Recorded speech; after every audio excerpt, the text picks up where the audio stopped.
Bon, c'est une petite ambiance d'abord au rythme local du grand Simon Boula, phénoménal, à qui je souhaite un bon rétablissement. Bonjour et bonsoir à vous tous, bonjour et bonsoir aux Gabonais. Et j'espère que une bonne partie des combattants de la diaspora et même des combattants qui sont au Gabon sont présents. J'espère que Christian Ricula, Fortuné Edo et voilà et les autres de la diaspora de France, j'espère que ils sont tous connectés. Ma grande sœur Colette Rebouka, Badeko en chef, Yann, donc je t'ai envoyé l'invitation, Stéphane Zeng, Alain Serge Obam, Ndossi. J'espère que vous êtes tous connectés. Sinon, partagez le live, invitez toutes ces personnes et plusieurs autres, parce que là, je vais commencer. Je vais pas faire attendre les gens. J'aime pas faire attendre les Gabonais. C'est difficile déjà pour eux. On va pas vider leur... Alors, le but de mon live aujourd'hui, je disais que j'allais parler aux Gabonais. De quoi s'agit-il? De quoi s'agit-il? Je crois que pour tout Gabonais qui aime son pays, actuellement, pour tout Gabonais qui aime son pays, je crois que ça fait mal de voir la situation actuelle du pays. Des Gabonais qui aiment vraiment le Gabon. Ça fait mal. Ça fait mal que pendant que tout le monde autour de nous évolue, nous reculons. Nous reculons. J'ai passé près de 4 ans en prison. Et les 4 ans que j'ai passés en prison, l'une des choses que j'ai apprises là-bas, c'est la sagesse. C'est la sagesse. Oui, j'ai acquis beaucoup de sagesse. Et cette sagesse, je souhaite la partager. Je souhaite la partager, je souhaite la transmettre aux Gabonais de manière générale et surtout aux combattants. Depuis un certain temps, et même pas depuis un certain temps, depuis toujours, même lorsque j'étais en prison, j'ai vu des combattants, des Gabonais, se battre, se clasher. Des gens qui sont censés mener un même combat. Moi-même, j'étais un baron des clashs. Un baron des clashs. Mais après un moment, on prend du recul. On regarde. On prend du recul, on regarde, on réfléchit sur les actions que nous posons. Sur la finalité des actions que nous posons par rapport au combat dans lequel nous sommes engagés. Dans lequel nous sommes engagés. Je crois que lorsque quelqu'un, que ce soit en inbox, a une conversation privée avec une autre personne, il enregistre et il envoie à cette autre personne. Et l'autre personne vient clasher l'autre en public. Et l'autre va répondre. Et ainsi de suite. Et on est tous censés combattre. Pour ceux qui le font. Pour ceux qui le font. Est-ce que... Bon, non, pour nous tous, hein, parce que moi aussi je l'ai fait. Est-ce que...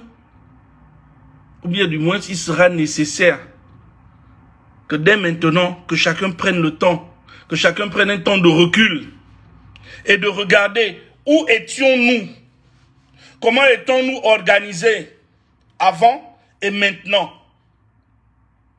Est-ce que ces clashs ont renforcé le combat dans lequel nous nous sommes engagés ou est-ce qu'il l'a affaibli?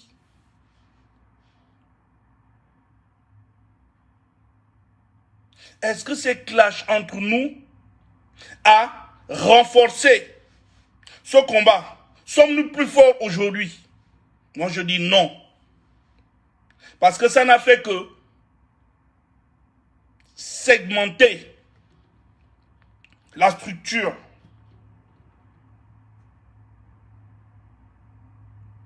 Ça n'a fait que segmenter, ça a cassé. Et continuer à le faire maintenant, c'est continuer à casser. Il est vrai que parmi nous, il y a des vendus. C'est vrai. Moi, j'en connais personnellement. Je connais plusieurs. Comme j'ai l'habitude de dire, j'étais en prison avec Mamba. Vous les connaissez. C'était les anciens barons du régime. J'étais en prison avec Scorpion, Agev. Vous les connaissez. Ce sont mes amis, ce sont mes frères. On a partagé des trucs ensemble que je ne pourrais pas vous expliquer ici. Parce que si vous n'avez pas été en prison, vous ne pouvez pas comprendre. Lorsque des gens font la prison ensemble, il y a certains liens qui se comment dirais-je, qui se renforcent. Il y a certains liens qui se renforcent lorsqu'on a été bien en prison ensemble, lorsqu'on s'entendait bien. Et ça là, pour ceux qui n'ont pas connu la prison, dans les conditions dont nous les avons connues, vous ne pouvez pas comprendre. Alors donc, avec toutes ces fréquentations que j'ai eues en prison, je connais, même au niveau de la diaspora, même avec les gens avec qui je parle, je sais qui touche. Je sais qui touche. Je ne connais pas tous, mais je connais, il y a beaucoup qui touchent. Mais est-ce que vous pensez que venir clasher ces gens-là ici, sur la place publique là, pensez-vous que ça va affecter, c'est ça qui va faire partir Bongo? Ça, puisque nous le faisons depuis dans les clashs. Mais Bongo est toujours là. Quand je parle de Bongo, moi je parle du régime. Beaucoup plus faible parce que maintenant, ce sont les étrangers qui profitent de cette division et qui l'amplifient chez nous. Qui amplifient cette division pour que nous soyons plus divisés. Comme ça leur permet de voler. C'est pourquoi rien ne se fait pour développer le Gabon parce que le but n'est pour ces étrangers que de voler. Après, ils vont partir chez eux. On a eu à Klombessi, durant la mandature d'Ali, on a eu à Klombessi, beaucoup disaient, et les Gabonais, il est où aujourd'hui? Aujourd'hui, nous avons Ouseni et ses enfants. Ouseni qui était vulcanisateur hier au Carrefour Léonba. Hier là. Aujourd'hui, regardez. Ils profitent de quoi? Nous sommes responsables de la situation que nous vivons. Et il est nécessaire que chacun de nous change. Vous n'êtes pas obligé de regarder. Si vous estimez que Landry est invendu, parce qu'il y en a qui le disent, mais vous n'êtes pas obligé de venir regarder mes publications. Ou même si vous les regardez, mais vous n'êtes pas obligé de répondre ou de commenter. Landry n'est pas obligé d'aller regarder la publication de Stéphane Zeng, tant que Landry considère que Stéphane Zeng est invendu. Je l'évite. Nous évitons.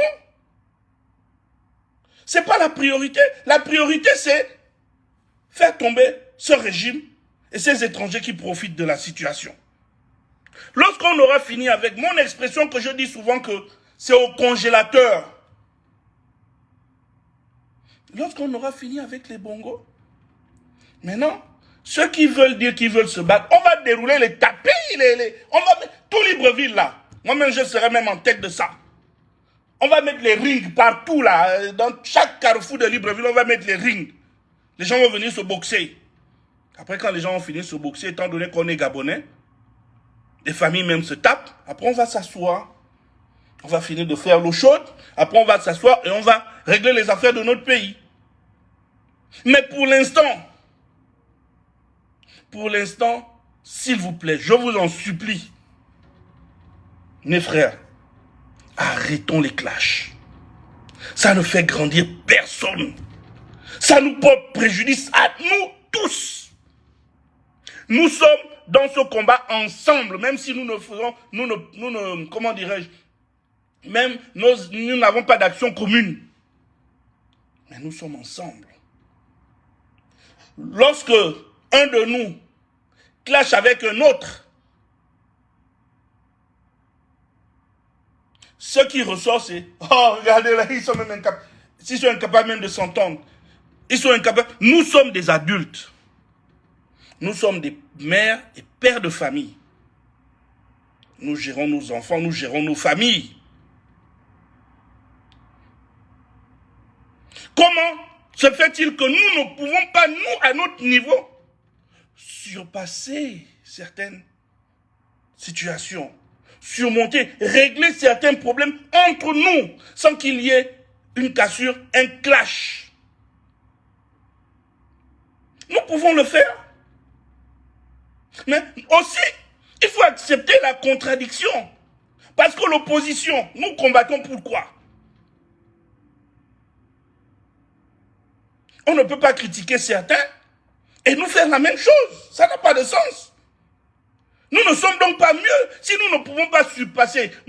Si nous ne pouvons pas surpasser ou mieux gérer des attaques ou des critiques qui nous ont été faites en privé ou en public, c'est qu'on n'a pas à critiquer les autres. On n'a pas à critiquer les autres.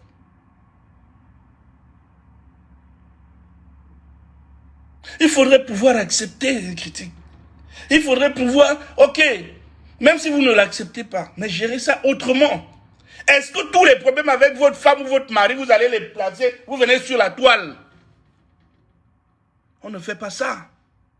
Est-ce que tous les problèmes avec vos enfants, vous venez sur la toile pour les exposer? Non. Mais faisons la même chose dans le combat que nous menons. Regardez comment, aujourd'hui, nous sommes à l'image du PDG. Hein? Parce que le PDG, il est comme ça, c'est des petits bouts, des petites parcelles de quelques 2, 3 là-bas. Mais nous aussi, dans l'opposition, nous sommes pareils. Dans la diaspora, nous sommes pareils. Mais ça profite à qui? Ça ne profite à personne parmi nous. Pendant que tu dis, ah, je vais clasher Landry. Landry a dit ça, je vais le clasher. Ok. Quand tu vas clasher Landry, qu'est-ce que tu vas obtenir? D'abord, quand tu vas clasher Landry, Landry va te contre-clasher. Bon, maintenant, quand vous contre-clashez comme ça, quelle est l'image? Quelle image? Qu'est-ce que ça fait? Qu'est-ce que ça fait dans ce combat? Regardez où nous étions avant les élections. Que chacun se concentre sur ce qu'il peut faire. Nous ne pouvons pas faire la même chose. Nous ne pouvons pas avoir à combattre le régime de la même manière. C'est pas parce que je dis quelque chose que j'ai forcément raison. Mais il faut accepter cette contradiction. Et il y a des gens avec qui je ne parle pas. Il y a des gens, depuis que je suis revenu, je n'ai même pas dit bonjour. Eux aussi ne m'ont pas dit bonjour. Ils sont là, d'autres publient. Quand je vois la publication, je zappe. Je parie qu'eux aussi font pareil. Ils mènent leur combat. Quand eux-mêmes me parlent, je dis pardon, ne me parlez pas de cela. Pardon. C'est pas important, je reste focalisé parce que moi, Bongo est encore au pouvoir. Les étrangers sont en train de nous appauvrir. La misère des Gabons est grandissante. Vraiment, je ne veux pas perdre mon focus, ma concentration, mon objectif. Je reste d'abord concentré là-dessus. Les autres problèmes, on va voir ça après. Ce n'est pas prioritaire. Ce n'est pas prioritaire.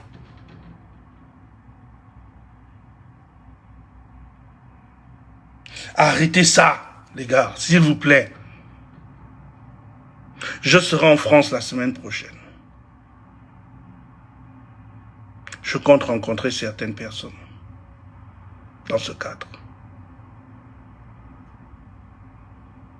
Parce qu'il faudrait réellement que ça s'arrête. Nous nous faisons mal. Et nous faisons mal. Le plus important, c'est que nous faisons mal au Gabon. Nous faisons mal au pays que nous prétendons vouloir défendre. Nous faisons mal à ce pays. Chacun de nous doit essayer de prendre du temps, prendre du recul, revoir. Tu n'es pas obligé de lire. Tu n'es pas obligé d'écouter. Une fois, je vais vous prendre un exemple. Fortuné Edo est certainement connecté. Une fois, j'ai appelé Patrick Ouyabi et j'ai dit certains trucs sur Fortuné Edo. Fortuné Edo m'a appelé. J'ai dit oui, effectivement. J'ai dit ça par rapport à ça. Mais on a géré ça en interne. On a géré ça. Il a son perception de ma personne. J'ai ma perception de sa personne. On se respecte. Si on peut se dire bonjour, si on peut faire des trucs, vous voyez, parfois je l'interpelle. Parfois il m'interpelle. On gère ça comme ça. Il y a des gens avec qui on a des divergences. Très fortes. Mais arrêtez, s'il vous plaît. C'est contre-productif. Mon frère, spécifiquement là, surtout les derniers cas en date, maman, ma mère, ma grande sœur, Colette Rebouka. Mes petits frères, Otete, Rekula, Bernard. Je vous en supplie, arrêtez, s'il vous plaît. C'est contre-productif. Ça ne nous fait pas avancer. Je connais l'engagement de chacun de vous. Je sais combien de fois vous êtes engagés, du moins pour ceux dont j'ai décidé. S'il y en a aussi des vendus, on n'est pas obligé de travailler ensemble. Vous n'êtes pas obligé de vous parler. Vous n'êtes pas obligé de vous dire bonjour. Mais pour le bien du Gabon, tu ne peux pas t'entendre avec quelqu'un. Évite la personne. Ne nous exhibons plus là en public. Ne nous battons plus en public. Pour l'instant, que chacun reste concentré, que chacun se concentre sur le régime, sur Bongo. Que chacun se concentre. Arrêtez les clashs entre nous. Arrêtons. Il n'y a qu'à faire de... Regardez comment nous étions il y a 5 ans ou il y a 10 ans. Regardez maintenant, aujourd'hui. À un moment, chaque être humain prend le temps de faire son autocritique, de faire son bilan, de faire le bilan du combat dans lequel nous nous sommes engagés. Chacun de nous prend ce temps. Mais il faudrait que chacun de nous aussi regarde, ah, qu'est-ce que moi j'ai fait? Parce que j'ai appris quelque chose de mon grand frère Daltri. J'ai appris ça de Daltri que je me rappelle, c'était dans les années 90, quand on avait formé l'association de l'amicale des jeunes de Njolé. Daltri était étudiant au Maroc, il était venu, et un jour, il a sorti une phrase que j'ai gardée en moi jusqu'aujourd'hui. Il a dit, lorsque tu as un problème avec quelqu'un, que vous vous battez, mais avant ou après la bagarre, parfois il faut prendre le temps de se dire, ok, est-ce que ma réaction était bonne? Est-ce que, même s'il m'a insulté, est-ce que si j'aurais agi autrement, on aurait peut-être évité qu'il y ait eu cette bagarre qui a comment dirais-je, qui a eu des répercussions autres, au-delà même de ce que l'on croyait.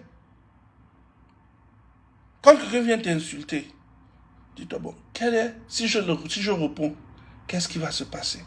Si je ne réponds pas, à ce niveau où nous sommes, à ce stade où nous sommes des leaders. Un leader veut dire quoi? Là, il y a des centaines de Gabonais connectés qui m'écoutent. Tout à l'heure, quand je vais arrêter la vidéo, je sais qu'une heure après, on sera dans les 5000. Chacun de nous a des gens qui le suivent, qui l'écoutent. Chacun de nous, quand il démarre un live, pour ceux qui font les lives, ou pour ceux qui écrivent, ou pour ceux qui parlent, nous avons des gens qui nous écoutent, qui nous suivent, qui attendent des recommandations de nous, des conseils. On a des gens qui m'écoutent, qui écoutent aussi, par exemple, Rekula, mais que je ne connais pas, qui ne connaît pas. Mais imagine que Rekula et moi, on se clash. Mais qu'est-ce qu'on a fait à ces gens-là? Qui aussi veulent rejoindre le combat. C'est bien beau de critiquer à chaque fois que nous critiquons les Gabonais. Mais nous-mêmes d'abord. Quand je dis nous-mêmes, moi-même d'abord. Alors, je vous en supplie, les quelques Gabonais qui restent dans ce combat, évitons de nous distraire. On t'a attaqué, c'est pas grave, tu vas résoudre ça autrement. Tu vas régler ça après. Il faut savoir quelle est ta priorité actuelle. Quelle est ta priorité? Moi, ma priorité, c'est que Bongo dégage. Ce régime, quand je parle de Bongo, ce régime dégage.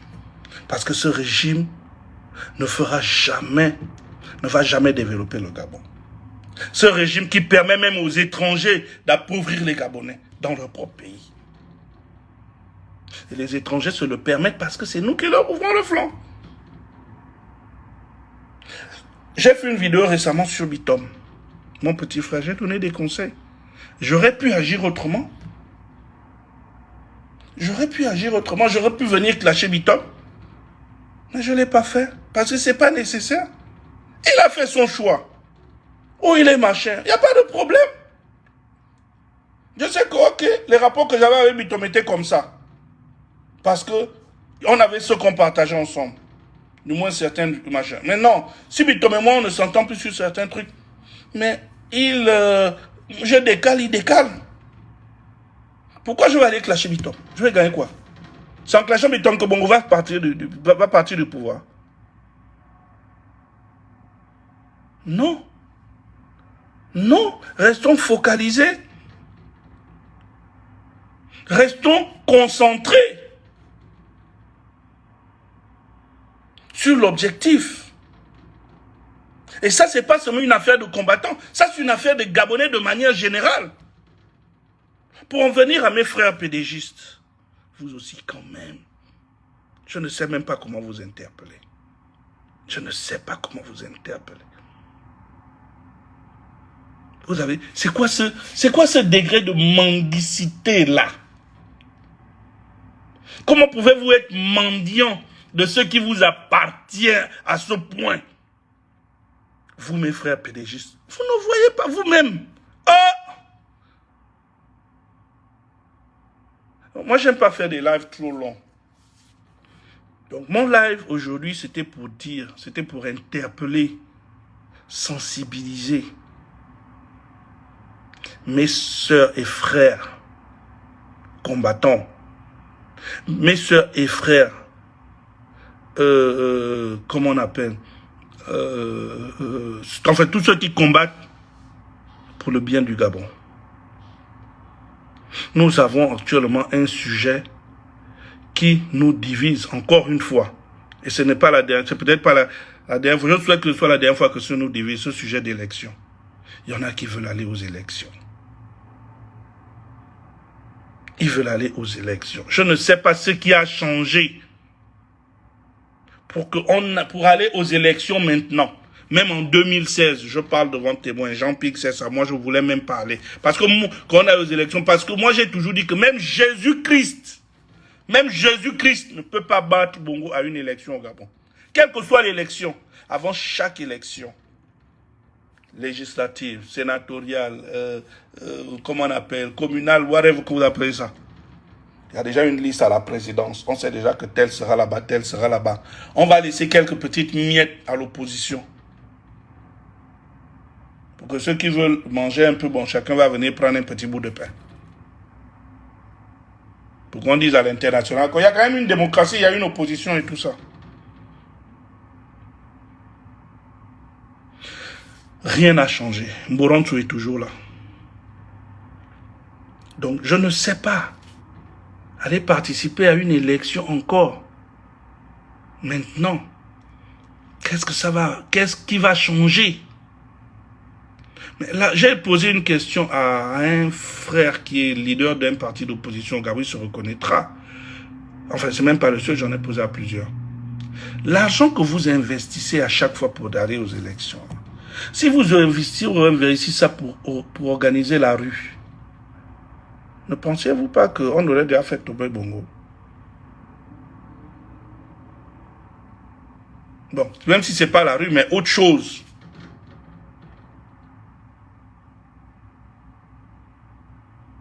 Les gens préfèrent, là, ils sont là. Ils trouvent l'argent pour aller aux élections. Mais bon, mais ça, c'est un autre débat. Ça, c'est un autre sujet. Après, ils vont aller se casser les dents là-bas. Ils vont revenir dire, oh, c'est nous qui sommes allés contre le machin. Il n'y a pas de problème. Mais moi, je ne clasherai à personne pour ce problème. Celui qui dit qu'il veut partir, il part. Moi, je reste sur ma position. Mais ce que je ne ferai pas, c'est venir clasher les gens en public pour ça.